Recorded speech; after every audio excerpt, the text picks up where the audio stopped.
Cambridge English, IELTS 12, Tests 5 to 8. Published by Cambridge University Press and Cambridge English Language Assessment 2017. This recording is copyright. CD 1. Test 5. You will hear a number of different recordings and you will have to answer questions on what you hear. There will be time for you to read the instructions and questions, and you will have a chance to check your work. All the recordings will be played once only. The test is in 4 sections. At the end of the test, you will be given 10 minutes to transfer your answers to an answer sheet. Now turn to Section 1.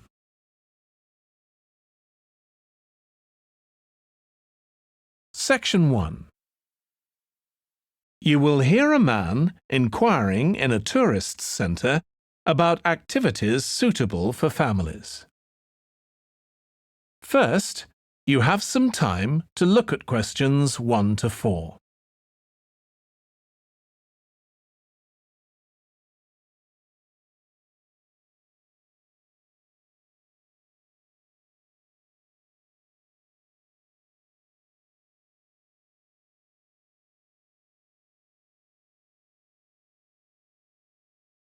You will see that there is an example that has been done for you.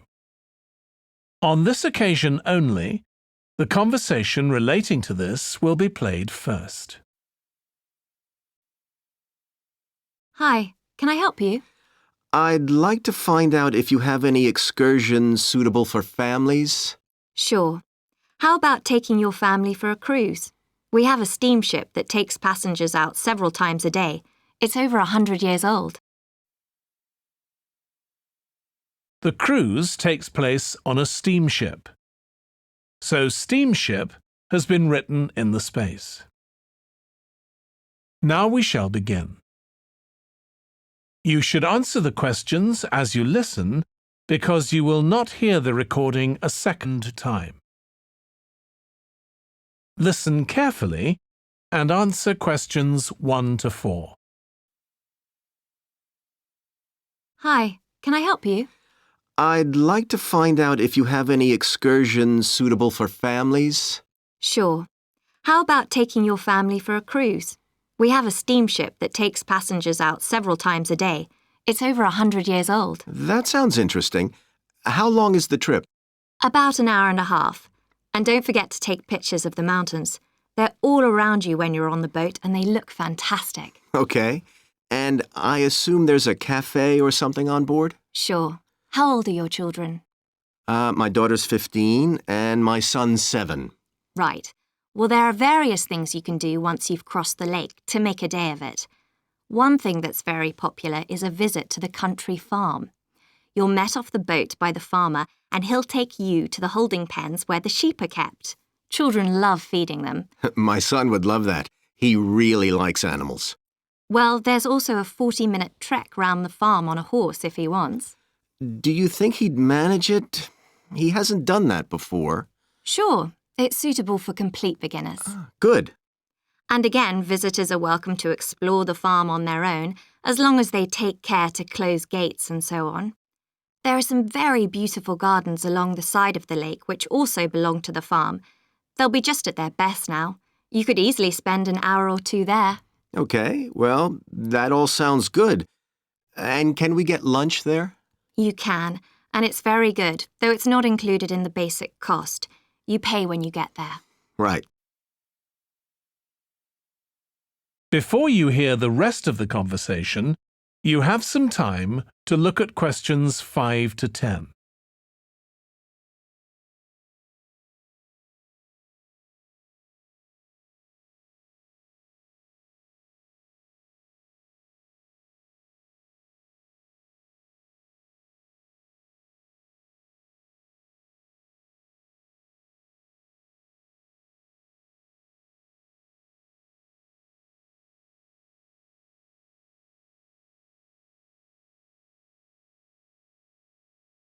Now listen and answer questions 5 to 10. So, is there anything else to do over on that side of the lake? Well, what you can do is take a bike over on the ship and then go on a cycling trip. There's a trail there called the Back Road. You could easily spend 3 or 4 hours exploring it, and the scenery's wonderful. They'll give you a map when you get your ticket for the cruise. There's no extra charge. What's the trail like in terms of difficulty?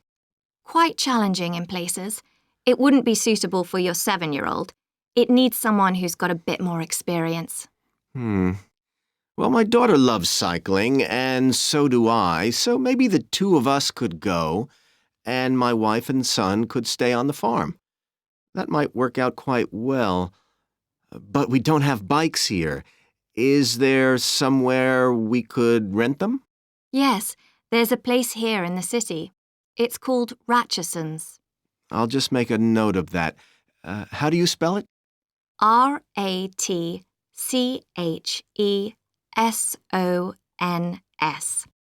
It's just by the cruise ship terminal. Okay. You'd also need to pick up a repair kit for the bike from there to take along with you, and you'd need to take along a snack and some water. It'd be best to get those in the city. Fine. That shouldn't be a problem.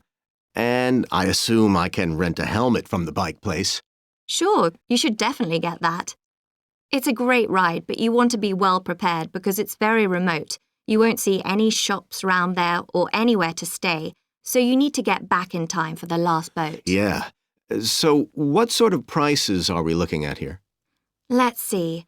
That'd be 1 adult and 1 child for the cruise with farm tour. That's $117, and an adult and a child for the cruise only, so that's $214 altogether. Oh, wait a minute. How old did you say your daughter was? 15. Then I'm afraid it's $267 because she has to pay the adult fare, which is $75, instead of the child fare, which is $22. Sorry about that. That's okay.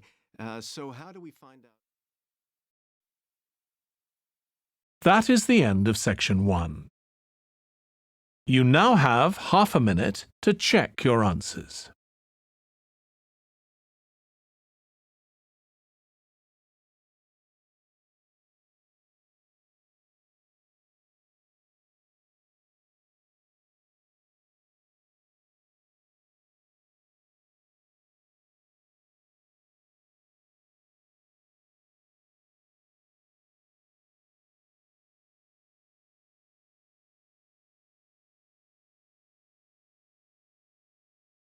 Now turn to section 2.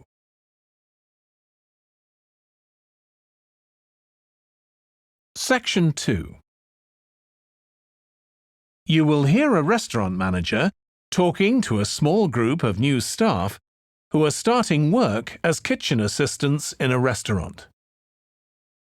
First, you have some time to look at questions 11 to 16.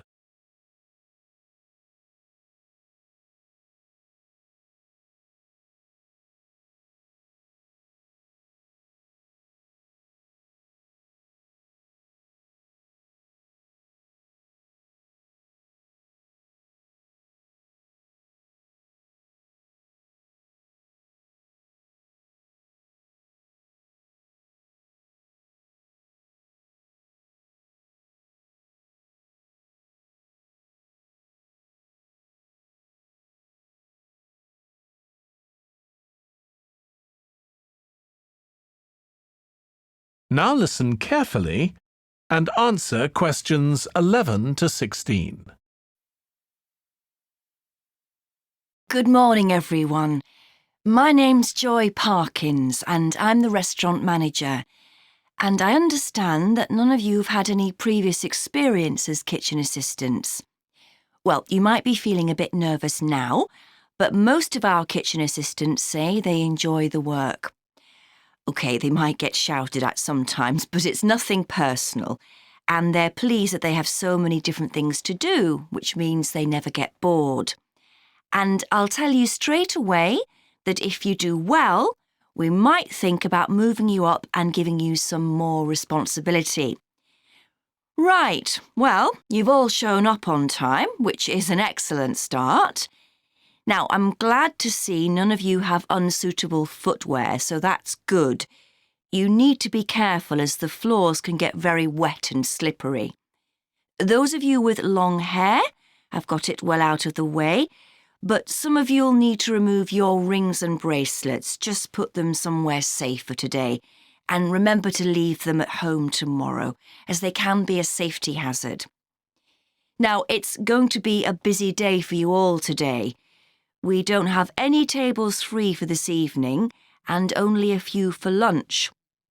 Fortunately, we've got our head chef back. He was away on holiday all last week, which meant the other chefs had extra work.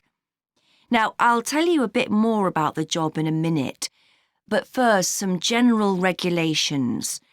For all of you, whatever your age, there's some equipment you mustn't use until you've been properly trained, like the waste disposal system, for example, for health and safety reasons. Then I think there are 2 of you here who are under 18. That's Emma and Jake, isn't it? Right, so for you 2, the meat slicer is out of bounds, and of course none of you are allowed to use the electric mixer until you've been shown how it works. Now, you may have heard that this can be a stressful job, and I have to say that can be true. You'll be working an 8-hour day for the first week, though you'll have the chance to do overtime after that as well if you want to. But however long the hours are, you'll get a break in the middle. What you will find is that you're on your feet all day long, lifting and carrying. So, if you're not fit now, you soon will be. You'll find you don't have much chance to take it easy. When someone tells you to do something, you need to do it straight away. But at least we do have a very efficient air conditioning system compared with some kitchens. Before you hear the rest of the talk, you have some time to look at questions 17 to 20.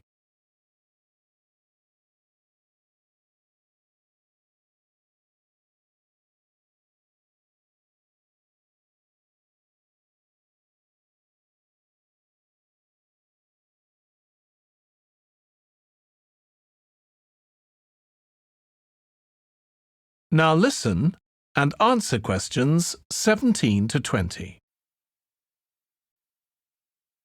Now, let me tell you about some of the people you need to know.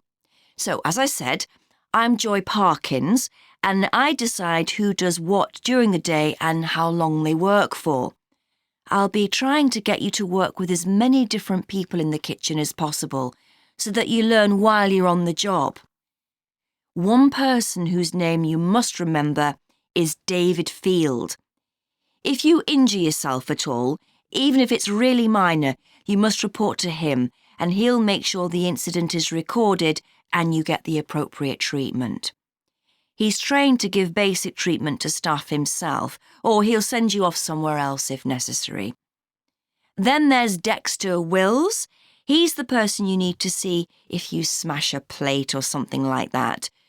Don't just leave it and hope no one will notice. It's really important to get things noted and replaced, or there could be problems later. And finally, there's Mike Smith. He's the member of staff who takes care of all the stores of perishables. So, if you notice we're getting low in flour or sugar or something, make sure you let him know so he can put in an order. OK, now the next thing we need to cover. That is the end of section 2. You now have half a minute to check your answers.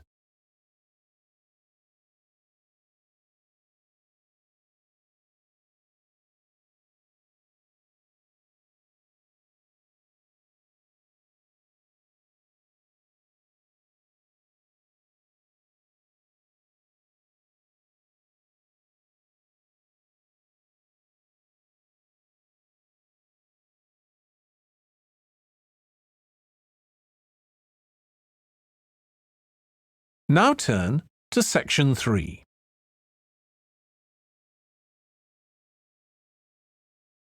Section 3. You will hear two students called Trudy and Stuart, who are both studying to be librarians, discussing a paper that they are going to write together.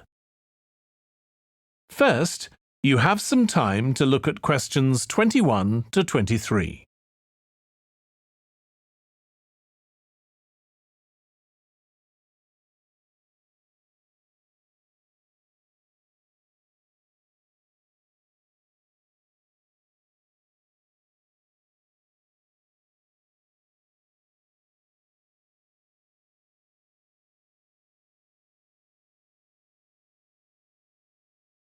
Now listen carefully and answer questions 21 to 23. OK, Stuart, we need to start planning our paper on public libraries. Have you thought of an angle yet? Well, there's so much we could look into. How libraries have changed over the centuries, for instance, or how different countries organise them. What do you think, Trudy? Maybe we should concentrate on this country and try and relate the changes in libraries to external developments, like the fact that far more people can read than a century ago, and that the local population may speak lots of different languages. We could include something about changes in the source of funding too. Yes, but remember we're only supposed to write a short paper, so it's probably best if we don't go into funding in any detail. Right. Well, shall we just brainstorm a few ideas to get started? OK. We obviously need to look at the impact of new technology, particularly the internet. Now that lots of books have been digitalised, people can access them from their own computers at home. And if everyone did that, libraries would be obsolete. Yes. But the digitalised books that are available online for free are mostly out of copyright, aren't they? And copyright in this country lasts for 70 years after the author dies. So you won't find the latest bestseller or up-to-date information. That's an important point. Anyway, I find it hard to concentrate when I'm reading a long text on a screen. I'd much rather read a physical book. And it takes longer to read on a screen. Oh, I prefer it. I suppose it's just a personal preference. I expect the libraries will go on evolving in the next few years. Some have already become centres where community activities take place, like local clubs meeting there. I think that'll become even more common. I'd like to think so. And that they'll still be serving their traditional function, but I'm not so sure. There are financial implications after all. What I'm afraid will happen is that books and magazines will all disappear and there'll just be rows and rows of computers. They won't look anything like the libraries we're used to. Well, we'll see. Before you hear the rest of the discussion, you have some time to look at questions 24 to 30.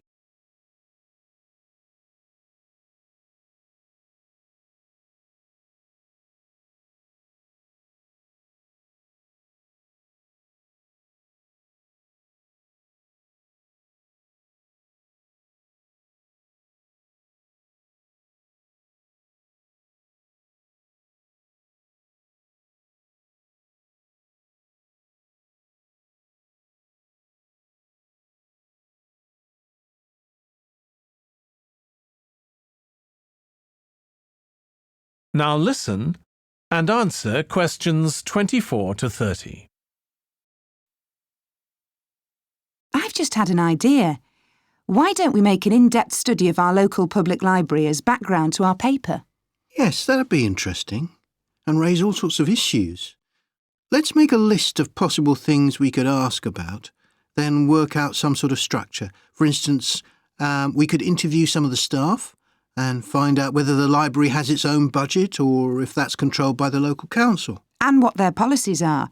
I know they don't allow food, but I'd love to find out what types of noise they ban. There always seems to be a lot of talking, but never music. I don't know if that's a policy or it just happens. I've often wondered. Then there are things like how the library is affected by employment laws. I suppose there are rules about working hours, facilities for staff and so on. Right. Then there are other issues relating to the design of the building and how customers use it, like what measures does the library take to ensure their safety? They'd need floor coverings that aren't slippery, At emergency exits, for instance. Oh, and another thing, there's the question of the kind of insurance the library needs to have in case anyone gets injured. Yes, that's something else to find out. You know something I've often wondered? What's that? Well, you know they've got an archive of local newspapers going back years. Well, next to it, they've got the diary of a well-known politician from the late 19th century. I wonder why it's there. Do you know what his connection was with this area? No idea. Let's add it to our list of things to find out. Oh, I've just thought. You know, people might ask in the library about local organisations, like sports clubs. Well, I wonder if they keep a database or whether they just look online. Right. I quite fancy finding out what the differences are between a library that's open to the public and one that's part of a museum, for example. They must be very different. Then something else I'd like to know is... That is the end of section 3. You now have half a minute to check your answers.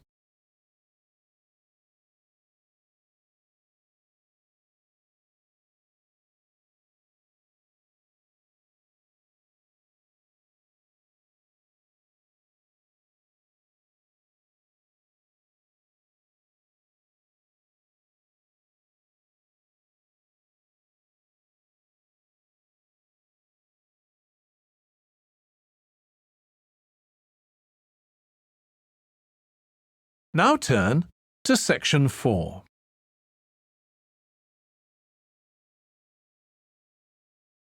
Section 4. You will hear part of a lecture for business students about business values. First, you have some time to look at questions 31 to 40.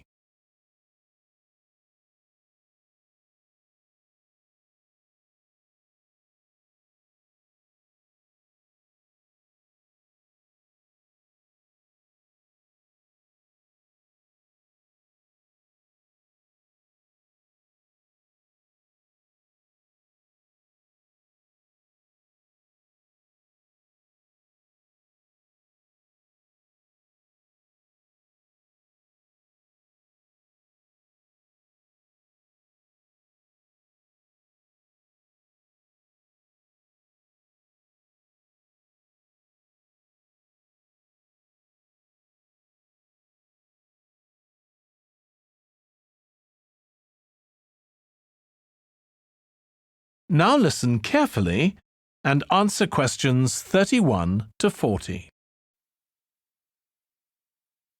In public discussion of business, we take certain values for granted. Today, I'm going to talk about 4 of them: collaboration, hard work, creativity, and excellence. Most people would say they're all good things. I'm going to suggest that's an oversimple view. The trouble with these values is that they're theoretical concepts, removed from the reality of day-to-day business. Pursue values by all means, but be prepared for what may happen as a result. They can actually cause damage, which is not at all the intention. Business leaders generally try to do the right thing, but all too often the right thing backfires if those leaders adopt values without understanding and managing the side effects that arise. The values can easily get in the way of what's actually intended. OK, so the first value I'm going to discuss is collaboration. Let me give you an example. On a management training course I once attended, we were put into groups and had to construct a bridge across a stream, using building blocks that we were given. The rule was that everyone in the team had to move at least one building block during the construction. This was intended to encourage teamwork. But it was really a job best done by one person. The other teams tried to collaborate on building the structure and descended into confusion, with everyone getting in each other's way. Our team leader solved the challenge brilliantly. She simply asked everyone in the team to move a piece a few centimetres to comply with the rule, and then let the person in the team with an aptitude for puzzles like this build it alone. We finished before any other team. My point is that the task wasn't really suited to team working, so why make it one? Teamwork can also lead to inconsistency, a common cause of poor sales. In the case of a smartphone that a certain company launched, one director wanted to target the business market, and another demanded it was aimed at consumers. The company wanted both directors to be involved, so gave the product a consumer-friendly name, but marketed it to companies. The result was that it met the needs of neither group. It would have been better to let one director or the other have his way, not both.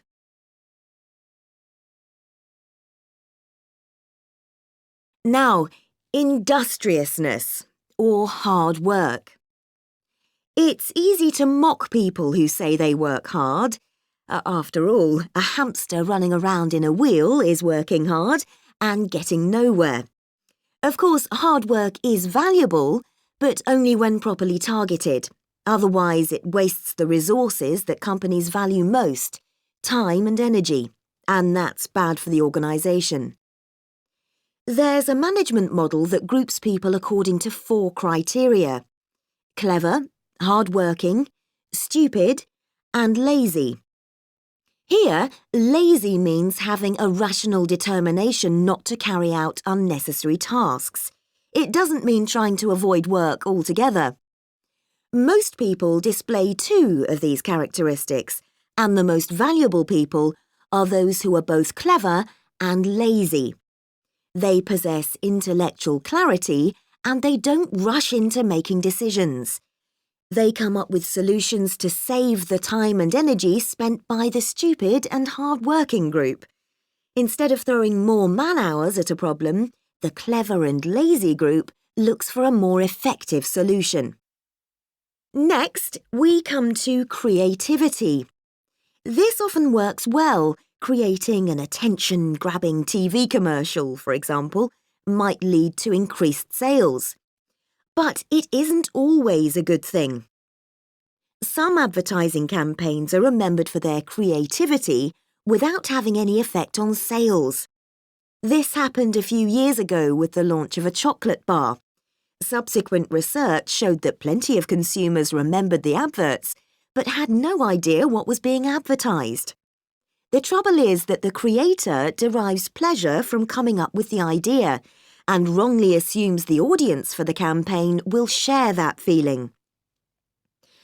A company that brings out thousands of new products may seem more creative than a company that only has a few, but it may be too creative and make smaller profits.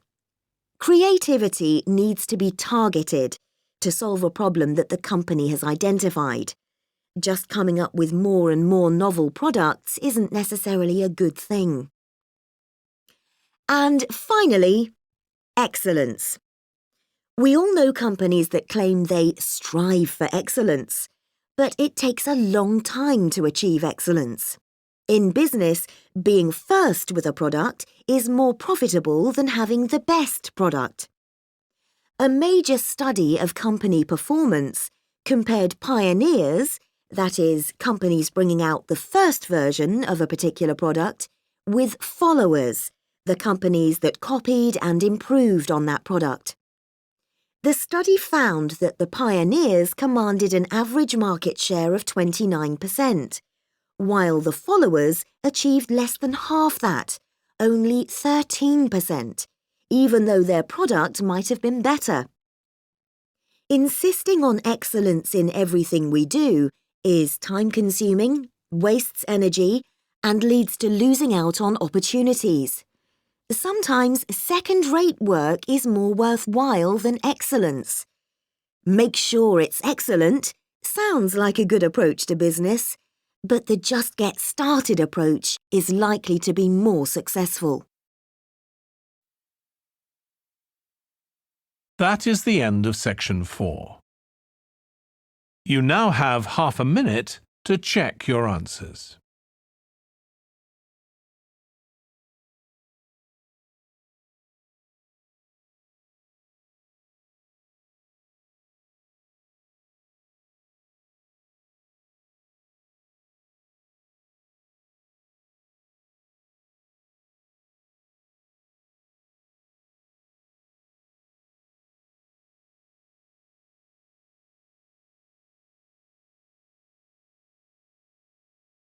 That is the end of the listening test. In the IELTS test, you would now have 10 minutes to transfer your answers to the answer sheet.